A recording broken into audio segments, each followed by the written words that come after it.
Kabupaten ragam julukan. Keselarasan panorama dan kekayaan alam.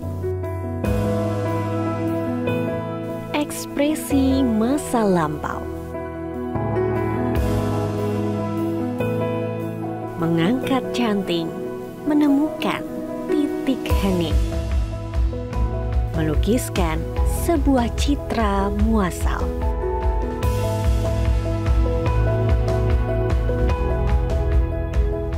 Kekayaan wastra budaya Indonesia kembali bersuara di tanah kelahirannya.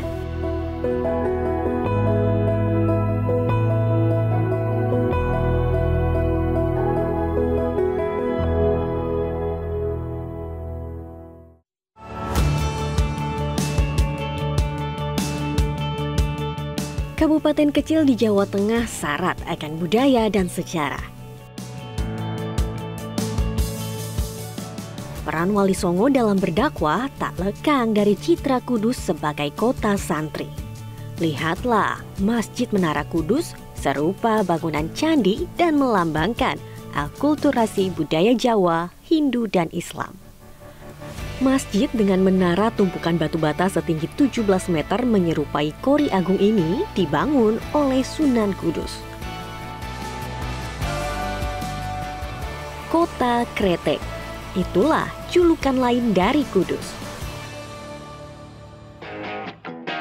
Saat mengunjungi Museum Kretek, saya mendapatkan informasi jika di tahun 1880-an, seorang penduduk Kudus bernama Haji Jamhari merajang cengkeh hingga halus, dicampurkan pada tembakau dan dilinting menggunakan kulit jagung atau klobok.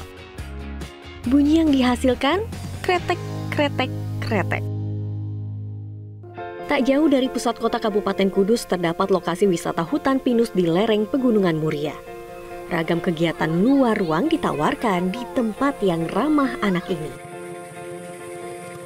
Salah satu yang saya coba ialah ATV.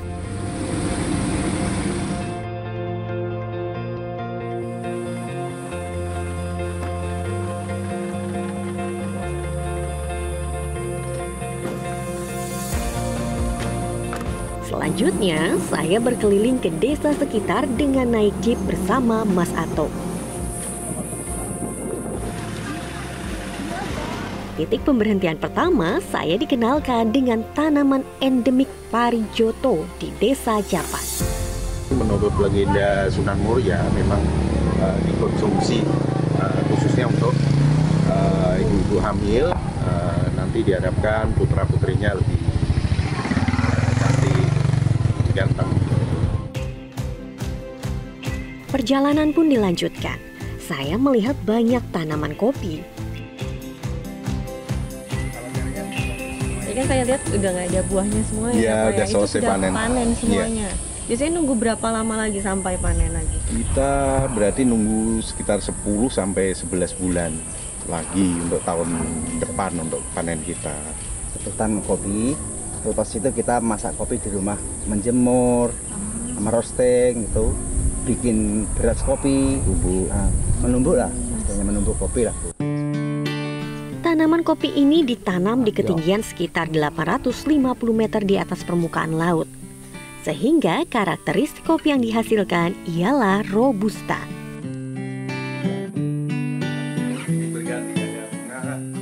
Tak hanya kopi saja, hasil alam lainnya ialah jeruk pamelo. Wow, gampang sekali ternyata. Kami pun kembali ke Pijar Park untuk segera mencicipi buah yang telah saya petik.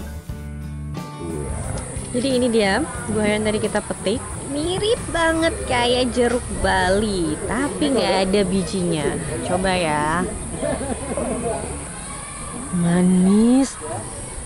Nggak ada pahitnya, manis, natural, enak banget.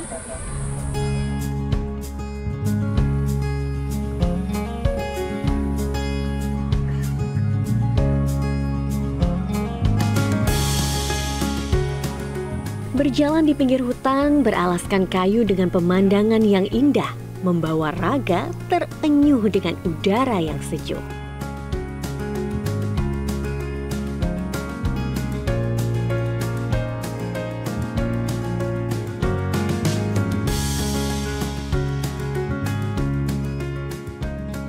Saya pun mencoba penginapan dengan pemandangan langsung ke Pinus Kajar.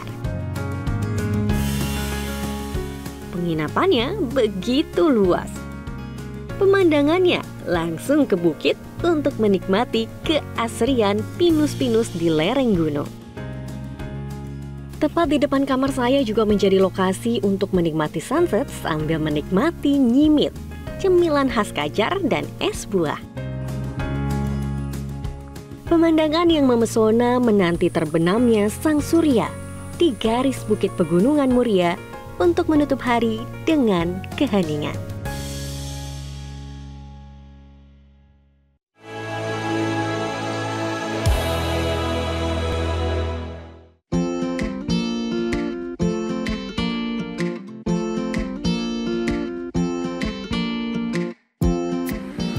Menikmati kuliner di Kudus, Jawa Tengah, Anda akan sangat jarang menemukan masakan berbahan daging sapi. Di kabupaten ini, hidangan kerap disajikan dengan daging kerbau. Hal tersebut tak lekang dari peninggalan dakwah Sunan Kudus dalam menghargai umat Hindu yang menetap di kabupaten ini pada masa lampau. Ya, saya mau kebun satu.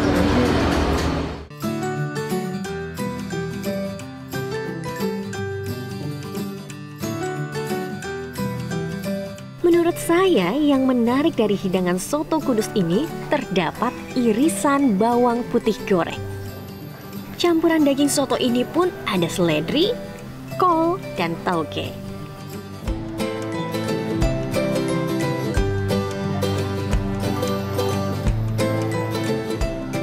Daging kerbaunya tuh empuk, nggak ada perbedaan kalau menurut aku dengan daging sapi. Nah, tapi kuahnya itu manis. Kalau misalnya kurang suka, bisa ditambahi dengan sambal untuk menghilangkan rasa manis.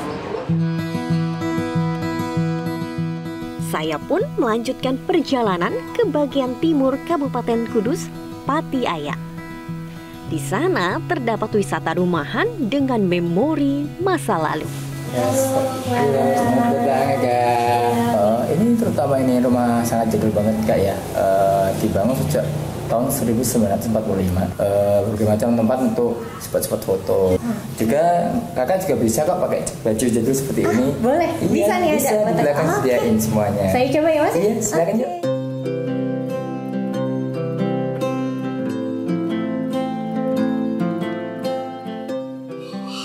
Aku ganti baju dulu ya, jangan kemana-mana.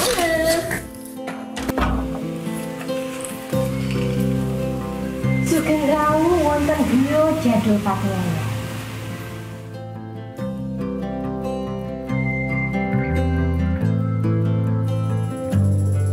Terdapat satu spot foto yang mencerminkan kegiatan wanita zaman dahulu. Contohnya, membatik, menjahit baju, hingga menyetrika baju dengan setrikaan yang masih menggunakan arang. Di bagian rumah lainnya pun saya menemukan radio dan televisi tempo dulu. Tergerus oleh waktu, inilah suasana dapur luar ruang dan kompor dengan kayu bakar. Terdapat peralatan memasak tungku dan pawon dari tanah liat. Di sini mengingatkan saya pada masa kecil, yaitu berada di rumah Mbah. Semuanya dari barang-barang, suasana, jadi bikin kangen masa kecil.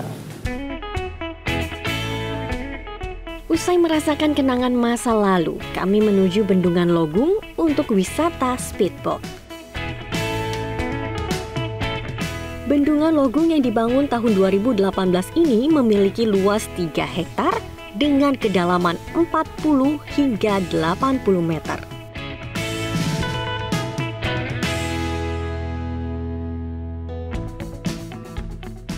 Menutup hari di Bendungan Logung sangat sempurna. Airnya begitu bersih, tidak ada sampah, udaranya sejuk, pemandangannya ada bukit, ada gunung. Tadi pun sudah mencoba baju zaman dahulu. Nah, nanti saya akan mencoba batik khas Kudus. Seperti apa? Tetap di Journey.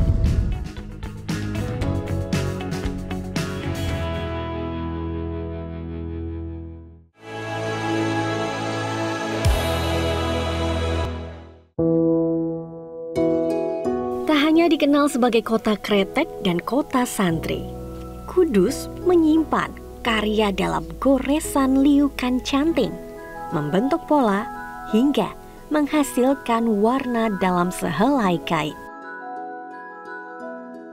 Salah satu pembatik yang memiliki harapan akan batik Kudus ialah Bu Umu.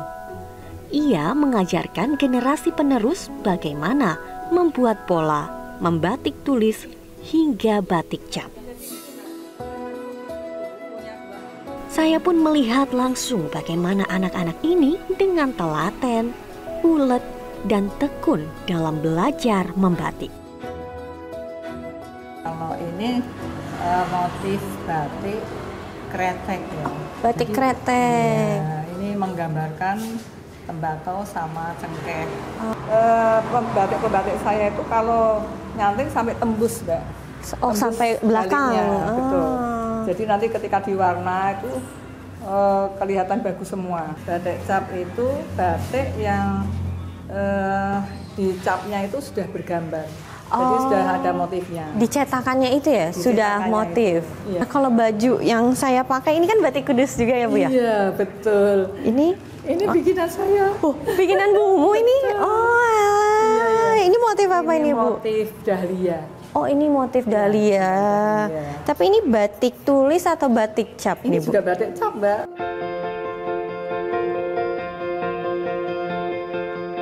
Perjuangan melestarikan batik Bu Umu disambut dan dibina oleh Bakti Budaya Jarum Foundation sejak tahun 2011. Hasilnya, ragam karya Bu Umu ini dilirik desainer kondang Indonesia, Denny Wirawan, untuk dirancang dan dipadu-padankan dalam berbagai kesempatan. Contohnya saja untuk karya koleksi Batik Kudus 2023-2024 yang akan diselenggarakan di Rumah Adat Yasa Amarta.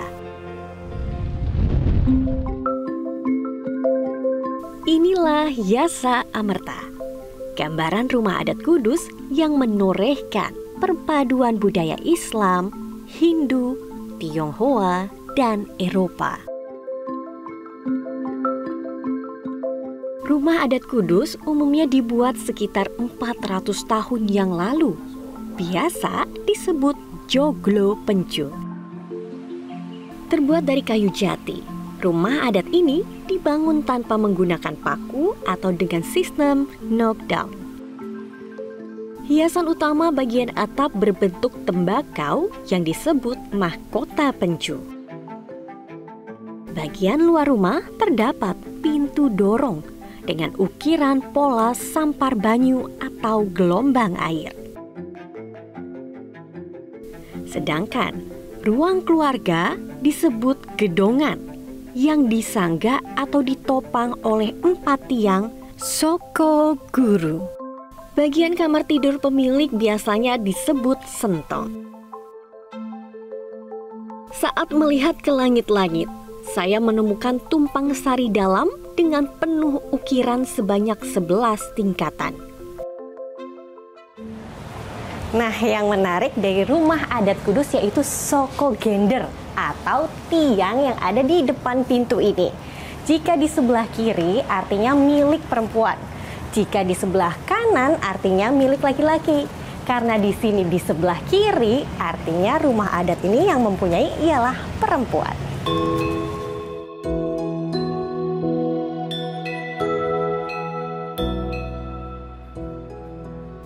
Untuk kamar mandi atau kula terletak di bagian belakang rumah dan di dekat sumur. Rumah adat Kudus tertata begitu cantik yang dibalut dalam bahasa Sansekerta, Yasa Amarta. Artinya kemuliaan abadi.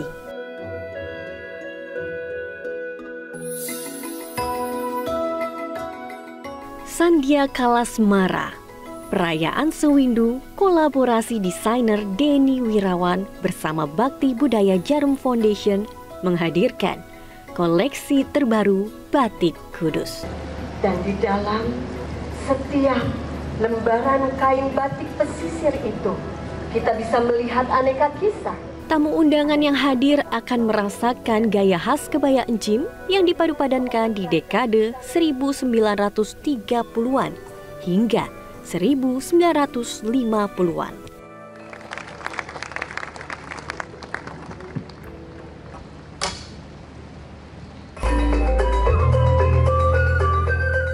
Fashion Show Sandiakala Semara dihadirkan dalam 3 babak. Pertama, ialah Mahajana. Kebaya encim yang dipadankan dengan kain batik kudus tanpa potongan. Nuansa modern, segar, dan kekinian pun terpancar pada koleksi ini.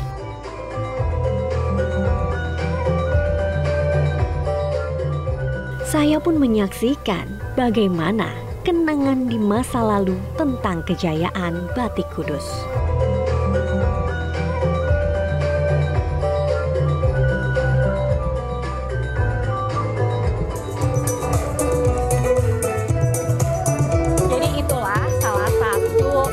Dari Denny Wirawan. Kali ini tuh warnanya lebih pop up, di mana sebelumnya warna-warna pastel. Semuanya menarik perpaduan dari motif batik kudus. Nah, yang saya pakai ini pun salah satu karyanya Denny Wirawan juga, tapi beberapa tahun yang lalu terlihat dari motif bunganya. Nah, kali ini saya penasaran seperti apa karya lainnya, jadi saya mau lihat peragaan busana dahulu.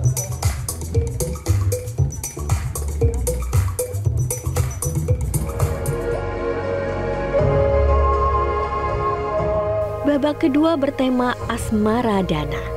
Cheongsam dengan lekukan yang memesona atau crop top dan gaun panjang atau long dress.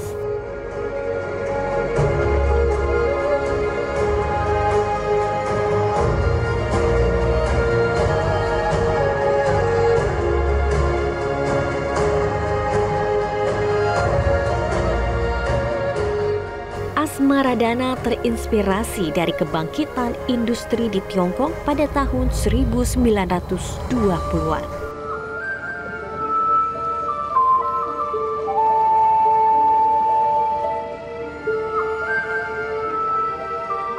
Babak terakhir yakni layar sutra atau Journey to the Past yang terinspirasi dari kejayaan masa lalu Tiongkok.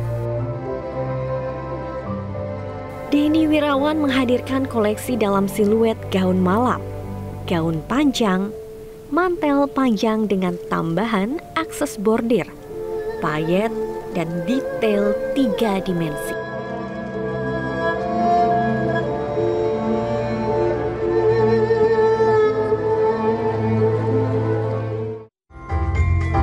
Setiap babak kain batik kudus bertabur motif flora dan fauna khas Peranakan, seperti naga, phoenix, burung hong, kupu-kupu, bunga krisan, asteria, lotus, dan peony.